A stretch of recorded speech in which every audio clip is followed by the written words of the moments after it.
حمد والصلاۃ والسلام علی نحو مید درس نمبر 28۔ آج کے درس میں ہم منصرف اور غیر منصرف کا بیان پڑھیں گے۔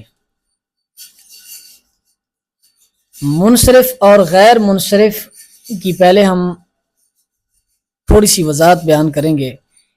ویسے یہ سبق انتہائی طویل اور انتہائی تفصیل طلب ہے، لیکن آپ کے مقام علمی کو مد نظر رکھتے ہوئے ہم تھوڑا اختصار سے کام لیں گے۔ مصنف نحو میر نے انتہائی مختصر بیان کیا ہے، لیکن آپ کی تشویش کو دور کرنے کے لیے ہم اس کی تھوڑی سی توضیح کریں گے۔ اس کی مزید وضاحت آگے اگلی کتابوں میں یعنی ہدایت النحو کافیہ وغیرہ میں آئے گی۔ پہلے آپ یہ سمجھیں غیر منصرف کیا ہوتا ہے۔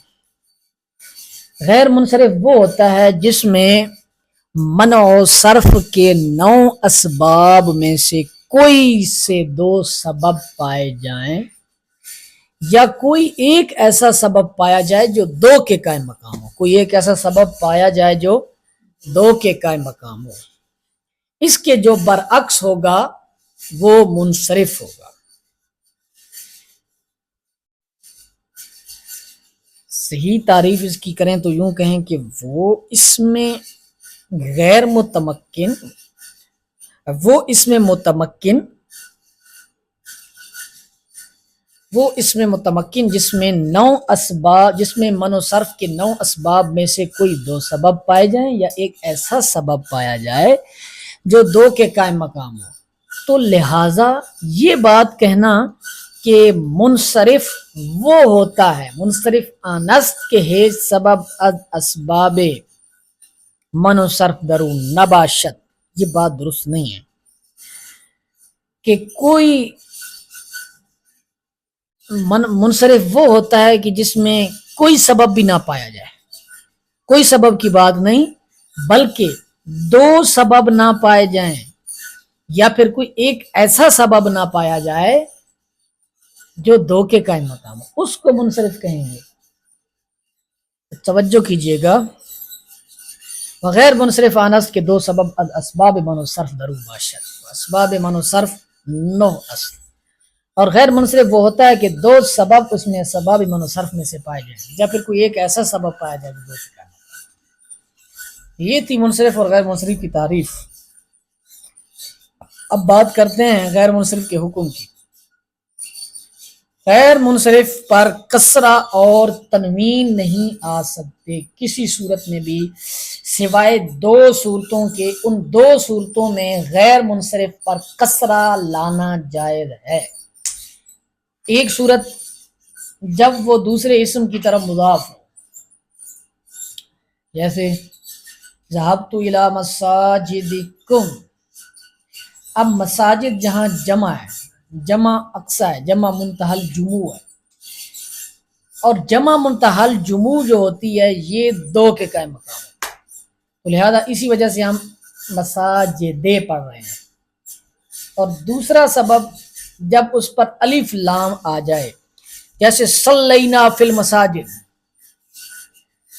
یہاں الف لام ہونے کی وجہ سے مساجد پر کسرہ آیا ہے جبکہ یہ غیر منصرف ہے۔ اب چلتے ہیں منع و صرف کے اسباب کی طرف، منع و صرف کے اسباب کی طرف۔ تو کہتے ہیں جی 9 سبب ہیں۔ عدل ہے، وصف ہے، تانیث ہے، معرفہ ہے، عجمہ ہے، جمع ہے، جمع سے مراد جمع منتہی الجموع ہے، یہاں ترکیب ہے، وزن فعل ہے، الف نون مزیدتان ہے۔ جیسا کہ انہوں نے صرف مثالیں دی ہیں، جیسا کہ عمر عدل ہے اور علم ہے۔ پہلے ہم آپ کے سامنے ان کی تعریفیں کر دیں، عدل کیا ہوتا ہے، وصف کیا ہوتا ہے، سب کچھ۔ عدل کا معنی ہے اسم کے مادہ کا صرفی قاعدہ کے بغیر اصلی صورت سے نکالا جانا۔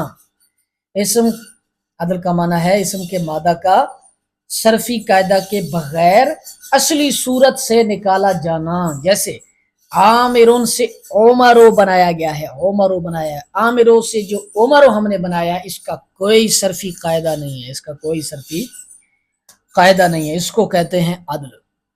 اس کے بعد ہے وصف۔ وصف کا معنی ہے اسم کا ایسی ذات پر دلالت کرنا جو کسی صفت سے متصف ہو، ایسی ذات پر دلالت کرنا جو کسی صفت سے متصف ہو، جیسے احمر، سرخ۔ اب یہ احمر و لفظ صرف صفت پر دلالت نہیں کر رہا، بلکہ یہ اس ذات پر دلالت کر رہا ہے جو کسی صفت سے متصف ہے، یعنی وہ بندہ جو سرخ ہے، وہ شے جو سرخ ہے، اس شے پر دلالت کر رہا ہے۔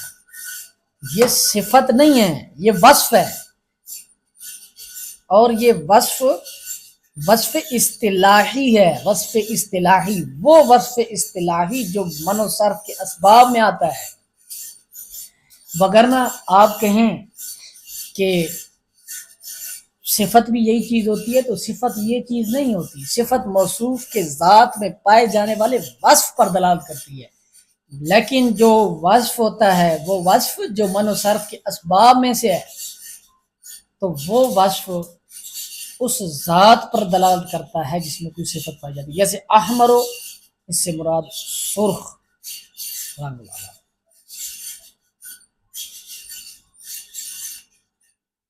اس کے بعد جی تانیث ہے، تو آپ پڑھ چکے ہیں کہ تانیث جو ہے وہ 4 طرح کی ہوتی ہے، تائے مقدرہ کے ساتھ،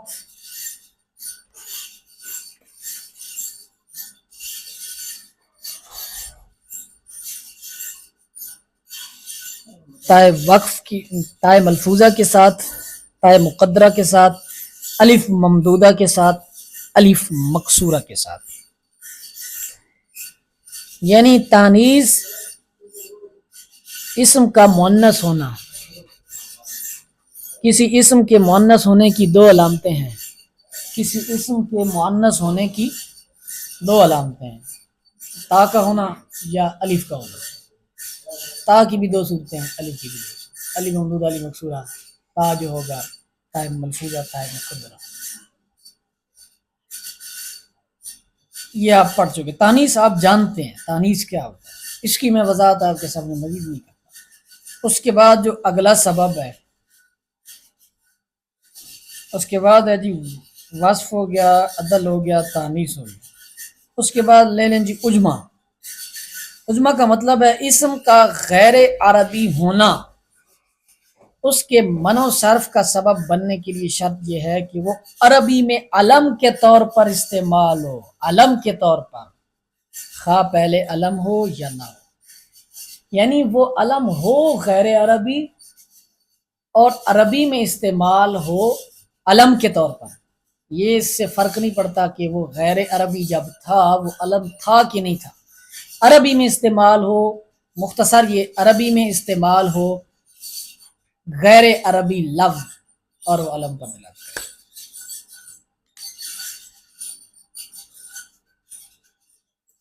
آپ یوں بھی کہہ سکتے ہیں کہ غیر عربی لفظ عربی میں استعمال، پھر دوسرا سبب علمیت والا پایا جائے گا تو غیر منصرف ہوگا، یہ تو بات ہم جانتے ہیں۔ اس کے بعد ہے جی جمع۔ جمع کا بیان آپ پڑھ چکے ہیں، جمع منتہی الجموع سے مراد ہے، مساجد ہو، مصابیح ہو، اس کا مکمل بیان آپ صرف میں پڑھ چکے ہیں۔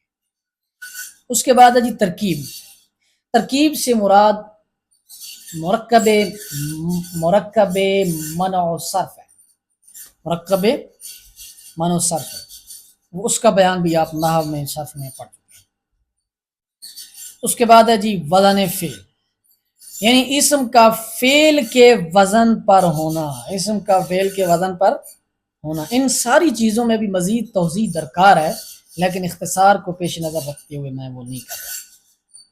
فعل، اس کے بعد ہے جی الف نون زائدتان۔